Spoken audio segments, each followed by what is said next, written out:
Hello students, welcome to our classes. आज हम करेंगे फर्स्ट फ्लाइट का chapter number 1, a letter to God. तो चलिए स्टार्ट करते हैं। हमारा चैप्टर यहाँ से स्टार्ट होता है। The house, the only one in the entire valley, set on the crest of a low hill. From this height, one could see the river and the field of ribbed corn dotted with the flowers that always promised a good harvest. The only thing the earth needed was the downpour, or at least a shower. Throughout the morning, Lencho, who knew his fields intimately, had done nothing else but see the sky towards the northeast. तो ये जो छोटा सा para है, इसमें describe किया गया है कि जो लेंचो था वो कहाँ रहता था, उसकी फील्ड कैसी थी। तो वो रहता था एक वैली पे। क्रीज का मतलब होता है टॉप ऑफ द हिल, मतलब वो हिल के टॉप पे रहता था। हिल के टॉप पे रहता था वो। एंड जो उसकी फील्ड थी, मतलब वो जो टॉप पे रहता था, वहां से खाली दो चीजें दिखती थी, एक तो रिवर और एक उसकी field, ripe point dotted with flowers. ठीक है, आगे देखते हैं। Now we are really going to get some water, woman. The woman who was preparing supper replied, Yes, God willing. The older boys were working in the field while the smaller ones were playing near the house until the woman called to them all. Come for dinner. It was during the meal that just as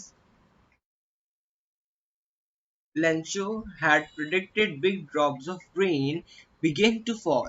In the northeast, huge mountains of clouds could be seen approaching. The air was fresh and sweet. The man went out for no other reason than to have the pleasure of feeling the rain on his body. And when he returned, he exclaimed, These aren't raindrops falling from the sky. They are sorry. They are new coins. The big drops are 10-cent pieces and the little ones are 5. ठीक है, तो इसमें समझ ऐसी बात है। जब Lencho के घर में उसके जो ओल्डर बॉयज थे, मतलब उस घर में जो ओल्डर बॉयज थे वो फील्ड पे काम करते थे, एंड जो स्मॉलर थे, मतलब जो छोटे छोटे बच्चे थे, वो खेल रहे थे। एंड इतने में ही वुमेन ने, मतलब जो लेंचो की वाइफ थी, उन्होंने सबको डिनर के लिए बुलाया। और सब लोग जैसे डिनर करने गए तो अचानक से लेंचो ने प्रिडिक्ट किया कि बाहर बिग ड्रॉप्स है रेन के, मतलब बहुत तेज बारिश हो रही है बाहर। और जो माउंटेन्स के क्लाउड्स थे वो इनकी तरफ अप्रोच हो रहे थे, मतलब आ रहे थे। और जैसे ही लेंचो बाहर वो बिग ड्रॉप्स को अपने बॉडी से फील करने गया, उसको क्या पता चला कि ये बारिश नहीं है, these are new coins. The big drops are of 10 cent pieces and the smaller ones are of 5. अब आगे देखते हैं। With a satisfied expression, he regarded the field of ripcorn with its flowers, draped in a certain of rain. But suddenly a strong wind began to blow, and along with the rain, very large hailstorm began to fall. These truly did resemble new silver coin. The boys, exposing themselves to the rain, ran out to collect frozen peel. मतलब जब जब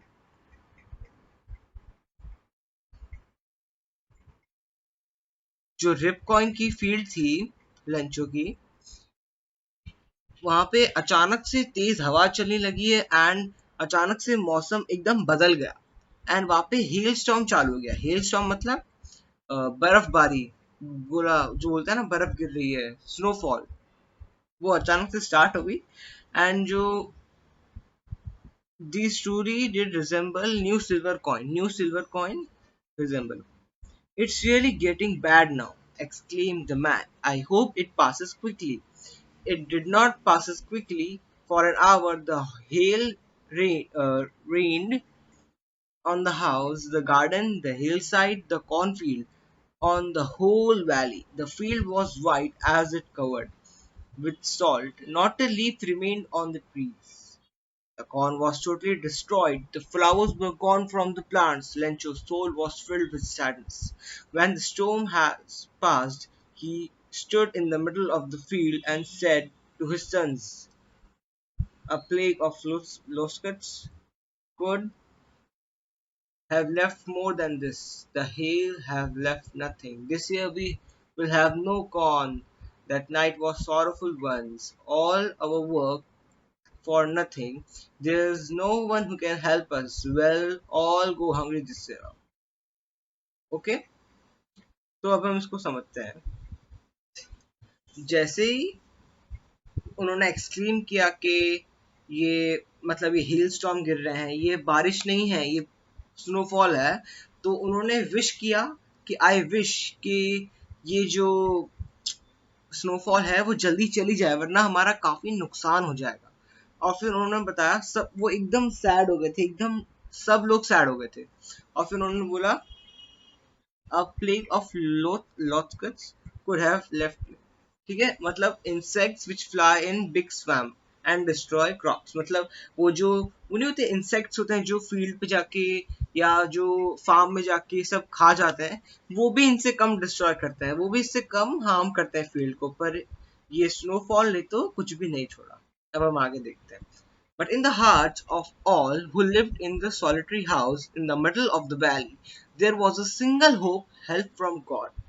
मतलब वो जो घर में रहते थे वैली के बीचों बीच में, अब खाली उनकी एक ही आशा थी, भगवान. अब उनको खाली भगवान ही बचा सकते हैं.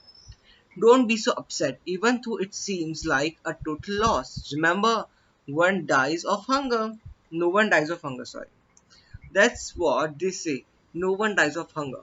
Although the night Lencho thought only of his one hope, the help of God, whose eyes, as he had been instructed, see everything, even what is deep in one's sin. Lencho was an ox of a man working like an animal in the fields, but still he knew how to write. The following Sunday at daybreak he began to write a letter which he himself would carry to the town and place in the mail. It was nothing less than a letter to God. मतलब Lencho ने बोला कि तुम सब निराश मत लो, तुम सब सैड मत हो, कोई भी भूखा नहीं मरता. No one dies of hunger, ऐसा ही बोलता है ना. तो लेंचो दिन भर फील्ड पे काम करता था एनिमल की तरह, बट फिर भी उसको लेटर लिखना आता था. ही नो हाउ टू राइट, मतलब उसको आता था कैसे लिखते हैं. तो उसने ये संडे को उसने लेटर लिखा, लेटर टू गॉड. और वो टाउन गया वो उसने लेटर वहाँ पे डालने के लिए मेल बॉक्स में. अब आगे देखते हैं. God, he wrote, if you don't help me and my family, and I will go hungry this year. I need 100 pesos in order to sow my field again to live until the crops come because the hailstorm. अब देखो, pesos मतलब currency of several Latin American countries. मतलब जो Latin American countries होती है वहाँ की currency है पेसो. जैसे अपने इंडिया की रुपी है वैसे वहाँ की लेटिन पेसो थी. ठीक, अब हम आगे देखते हैं. One of the employees, who was a postman and also helped at the post office, went to his boss laughing and showed him the letter to God. Never in his career as a postman had he known that address. The postmaster, a fat, amiable fellow, also broke out laughing. But almost immediately he turned serious and tapping the letter on the desk, committed. What fate! I wish I had the faith of the man who wrote this letter. Starting up correspondence with God. So, in order not to shake the writer's faith in God, the postmaster came up with an idea, answered the letter, but when he opened it, it was evident that do answer it he needed something more than God will.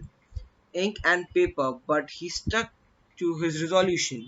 He asked for money from his employees. He himself gave a part of his salary, and several friends of his were obliged to give something for an act of charity. अब हम इसको समझते हैं अच्छे से. जब post master ने उसका लेटर पढ़ा तो वो हंसी के मारे, मतलब उनका कोई ठिकाना नहीं था, वो बहुत हंस रहे थे. और फैट एमिएबल फेलो मतलब फ्रेंडली एंड प्लीजेंट, जो फ्रेंडली थे प्लीजेंट थे उनको भी हंसी आ गई, क्योंकि इतने साल के करियर में उनको आज तक नहीं पता था कि ये लेटर टू गॉड मतलब और ये लेटर कहाँ डिलीवर करना है। और अचानक से वो लेटर को टेबल पे टैप करके बोलते हैं कि व्हाट फेथ, मतलब क्या विश्वास है। मैं आशा करता हूँ, मैं विश करता हूँ कि काश मेरा भी ऐसा विश्वास होता भगवान पे। पर उन्होंने सोचा कि मैं इसको आंसर करता हूँ, मैं इस लेटर को आंसर देता हूँ। पर फिर उन्होंने लेटर पढ़ा तो उन्होंने बोला कि इससे उसकी नीड तो पूरी नहीं होगी, उसको तो कुछ और ही चाहिए ना, उसको तो पैसे चाहिए, 100 पेसोस चाहिए। तो उन्होंने एज ए चैरिटी अपने एम्प्लॉय से थोड़ा फंड लिया, थोड़े पैसे अपने एम्प्लॉय से लिए, उन्होंने अपने सैलरी का भी कुछ पार्ट दिया एंड अपने फ्रेंड्स को भी बोला कि एज एक्ट ऑफ चैरिटी आप कुछ देना चाहो तो ऐसे। अब आगे देखते हैं। It was impossible for him to gather together the 100 pesos, so he was able to send the farmer only a little more than half. He put the money in an envelope addressed to Lencho and with it a letter containing only a single word as a signature, God. मतलब उनके लिए बहुत मुश्किल था 100 pesos इकट्ठा करना, जमा करना, तो वो मोर देन हाफ ही जमा कर पाए थे। तो उन्होंने फिर लेटर में वो पैसे डाले फार्मर के लिए, उनका एड्रेस लिखा एंड एज अ सिग्नेचर खाली एक वर्ड लिखा, गॉड। आगे देखते हैं। The following Sunday, Lencho came a bit earlier than usual to ask if there was a letter for him. It was the postman himself who handed the letter to him, while the postmaster experiencing the contentment of a man who has performed a good deed, looked on from his office. मतलब ये Sunday को लंडे sorry Lencho थोड़ा जल्दी आ गया and वो post master से पूछने लगा कि यहाँ पे उसके लिए कोई लेटर आया है। तो पोस्ट मास्टर ने खुद ही अपने हाथ से लेंचो को लेटर दिया एंड वो उससे एक पॉजिटिव रिप्लाई वो उससे मतलब वो उससे पॉजिटिव रिप्लाई की आशा कर रहे थे एंड उनको ऐसा था कि मतलब उसका एक्सपीरियंस कैसा होगा लेंचो का, वो कितना खुश हो जाएगा लेटर देख के। अब आगे देखते हैं। Lencho showed not the slightest surprise on seeing the money, such was his confidence. मतलब उसका विश्वास इतना, मतलब उसका विश्वास ऐसा था कि उसको मनी देख के बिल्कुल भी सरप्राइज फील नहीं हुआ। उसको था पैसे तो मिलने ही वाले हैं, मेरे को भगवान तो मेरी मदद करेंगे। अब आगे देखते हैं। But he became angry when he counted the money. God could not have made a mistake, nor could he have denied Lencho what he had requested. मतलब वो उन्होंने जब पैसे काउंट किए लेंचो ने, तब वो बहुत गुस्सा हो गया। उसने बोला कि ना तो भगवान गलती कर सकते हैं पैसे भेजने में, और ना ही भगवान ने पैसे देने से मना किया था। अब आगे देखते हैं। Immediately Lencho went up to the window to ask for paper and ink on the public writing table. He started to write. With much railing on his brow, he started to write, caused by the effort he had to make to express his ideas. When he finished, he went down to the window to buy a stamp which he licked and then he fixed to the envelope with a blow of his fist. The moment the letter fell into the mailbox, the postmaster went to open it. It said, God, of the money that I asked for only 70 pesos reached me. मतलब 100 में से खाली 70 pesos ही मुझे अब तक मिले हैं. Send me the rest since I need it very much, but don't send it to me through the mailbox. The post office employees are a bunch of crooks. Lencho. मतलब उसे ऐसा लग रहा था कि ये जो लेटर है, मतलब ये जो लेटर में एनवेलप में भगवान ने जो, गॉड ने जो उसको 100 pesos दिए थे, पर बंच ऑफ क्रूक्स मतलब मेल, मतलब पोस्ट ऑफिस में से किसी ने उनमें से 30 pesos निकाल लिए। उसको ऐसा लगा। अब हमने ये नहीं समझा था। मतलब जब लेंचो ने वो लेटर पढ़ा तो वो गुस्सा हो गया। उसके बाद फटाफट ऊपर विंडो पे गया, उसने पेपर और इंक लिया, उसने पब्लिक राइटिंग टेबल पे अपनी जो लेटर था उसने गॉड को वापस से लिखा एज ए रिप्लाई, और उसके बाद उसने स्टैंप लेके लगाया एंड उसके बाद ही तो हमने देखा क्या हुआ। तो यहाँ पे हमारा चैप्टर खत्म हुआ। यहाँ पे चैप्टर बस इतना ही था। तो जनरली हमने इस चैप्टर में खाली इतना देखा कि जो लेंचो था एक फार्मर था, वो एक वैली पे रहता था, top of the hill, and वहां पे सडनली एक हेल स्टॉर्म आ गया, स्नोफॉल, जिसकी वजह से उसकी पूरी फील्ड खराब हो गई, उसकी पूरी फील्ड वैनिश हो गई। एंड उसके बाद उसको पैसों 100 पैसों की जरूरत थी, जिसकी वजह से वो अपनी फील्ड को वापस से क्रॉप कर सके। उसको भगवान पे बहुत ज्यादा बिलीव था, उसने भगवान को लेटर लिखा, लेटर टू गॉड, एंड उसके बाद उसने वो लेटर मेल किया। एंड उसके बाद जब उसको वो लेटर का रिप्लाई मिला, उसको खाली 100 में से 70 पैसों ही मिले थे, तो वो बहुत एंग्री हो गया। उसने वापस से रिप्लाई में लेटर लिखा भगवान को, और उसमें खाली ऐसा लिखा कि आप मेरे को rest of the money send करो, क्योंकि ये बहुत अर्जेंट है, and please don't send it to the mail, as the post office employees are bunch of crooks. जो पोस्ट मास्टर था उसने एज अ चैरिटी 70 पैसों जमा किए थे, पर वो पूरे नहीं कर पाया क्योंकि it was impossible for him to gather 1000 पैसों इमीडिएटली। तो यहाँ पे हमारा चैप्टर खत्म हुआ। नेक्स्ट वीडियो में हम जल्दी से क्वेश्चन आंसर्स करेंगे। आई होप कि आपको चैप्टर समझ में आया हो, और आप तब तक प्रैक्टिस कीजिए इन 4-5 क्वेश्चंस की, बहुत इजी हैं, चैप्टर रिलेटेड है, चैप्टर बेस्ड है। तो बस आज के लिए इतना ही। अगर आपको वीडियो पसंद आया हो तो लाइक शेयर कमेंट करके जरूर। Thank you.